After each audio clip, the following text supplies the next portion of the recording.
Vivian នំប៉ាវសាច់ជ្រូកអាំងដែលអ្នកចូលចិត្តពីកន្លែងនោះខ្ញុំដើរ3ភ្លុកដើម្បីយកវាមកញ៉ាំទៅហេតុអីយូម៉េចអ្នកយឺតណាស់ញ៉ាំរួចជួយកម្រាលអែបពកខោអាវកុំឲ្យឃើញមុខខ្ញុំ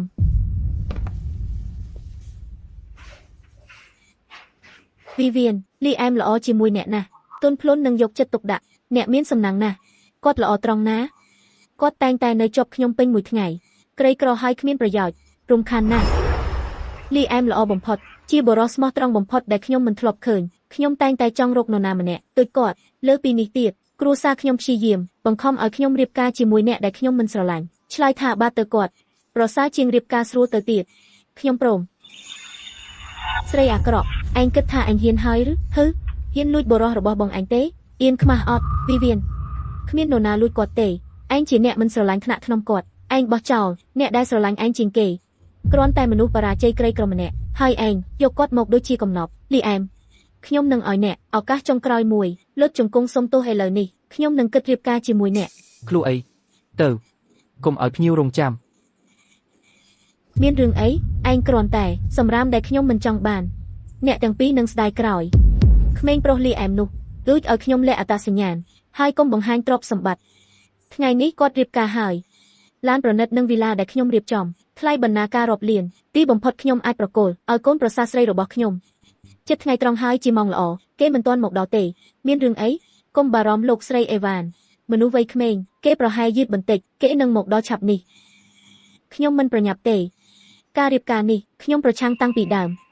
ខ្ញុំមិនដែលយល់ព្រមឲ្យវីវៀនរៀបការជាមួយក្មេងប្រុសក្រីក្រនោះទេ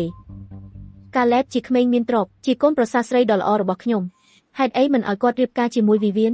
ប៉ុន្តែគាត់មានការគិតចម្លែកតែខាពេលអ្នកទាំងអស់គ្នាមើលកូនកំឡោះនិងកូនក្រមុំមកដល់ហើយ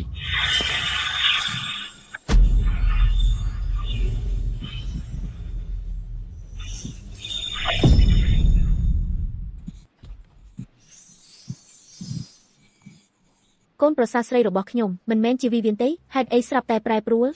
ហើយជាបងស្រីរបស់វីវៀនតើមានរឿងអីកើតឡើងទីនេះឯងមកធ្វើអីទីនេះខ្លួនអីបងស្រីឯងនៅឯណានាងនៅឯណាម៉ាក់វីវៀន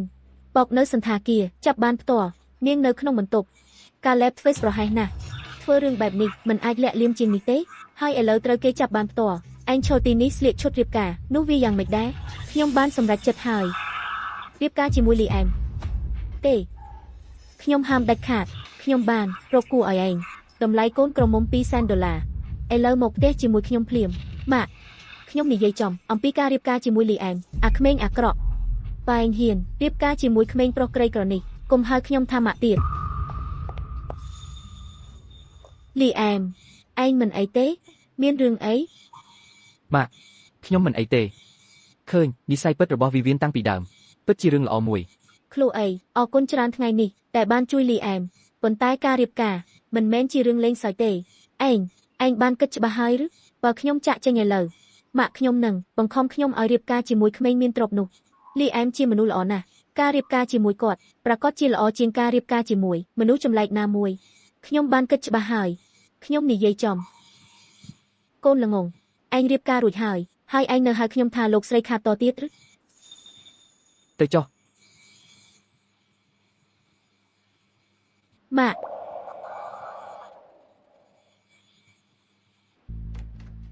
សម្លាញ់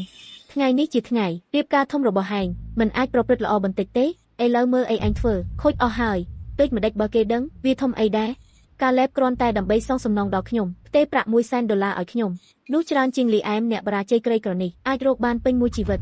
កូនស្រីខ្ញុំពូកែណាស់ប៉ុន្តែបងស្រីឯងស្រីអាក្រក់នោះពិតជានិយាយថាចង់រៀបការជាមួយលីអែមធ្វើឲ្យម៉ាក់ខឹងណាស់នាងអាចរៀបការជាមួយក្មេងមានទ្រព្យប៉ុន្តែនាងមិនព្រមនាងទូចជ្រើសរើសអ្នកបរាជ័យក្រីក្រលីអែមគ្មានអ្វីក្រៅពីអ្នកបរាជ័យក្រីក្រគ្មានប្រយោជន៍ខ្លួនអីគ្រាន់តែធ្វើដើម្បីភាពថ្មីមិនយូរប៉ុន្មានមុនពេលលីអែមរត់ត្រឡប់មកវិញអង្វរសុំខ្ញុំឲ្យត្រឡប់មកជាមួយគ្នាវិញហើយបន្ទាប់មកខ្ញុំនឹងបង្រៀនគាត់មេរៀនមួយពិតប្រាកដយើងត្រូវតែបង្រៀនគាត់ឲ្យស្គាល់រស់និងខ្លួនអីផងដែរនៅពេលដែលលីអែមអង្វរសុំត្រឡប់មកជាមួយគ្នាវិញខ្ញុំនឹងរៀបការនាងទៅក្មេងមានទ្រព្យនោះតម្លៃកូនក្រមុំ$200,000មិនឲ្យថយ1 សេនទេខ្លួនអីអរគុណអ្នកសម្រាប់ថ្ងៃនេះតែបានជួយខ្ញុំបែបនេះហើយខ្ញុំសុំទោសដែលអ្នកត្រូវឆ្លងកាត់រឿងនោះមិនអីទេ តាមពិតខ្ញុំក៏គួរតែអរគុណអ្នកដែរដែលបានជួយខ្ញុំគេចពីការរៀបការដោយការបង្ខំ កុំបារម្ភចាប់ពីពេលនេះទៅមានខ្ញុំនៅក្បែរគ្មានអ្នកណាម្នាក់ហ៊ានបៀតបៀនអ្នកទៀតទេ លីអែមអ្នកមិនមែននិយាយបែបនេះទេមែនទេយើងគ្រាន់តែវិធានការបណ្ដោះអាសន្ន អីខ្លាចហើយ អត់ទេខ្ញុំគ្រាន់តែ ពិធីមង្គលការចប់ហើយក្រុមគ្រួសារនិងមិត្តភ័ក្តិបានឃើញហើយប្រសិនបើអ្នកចង់ដកពាក្យឥឡូវវាយឺតពេកហើយអ្នកណា ដកពាក្យ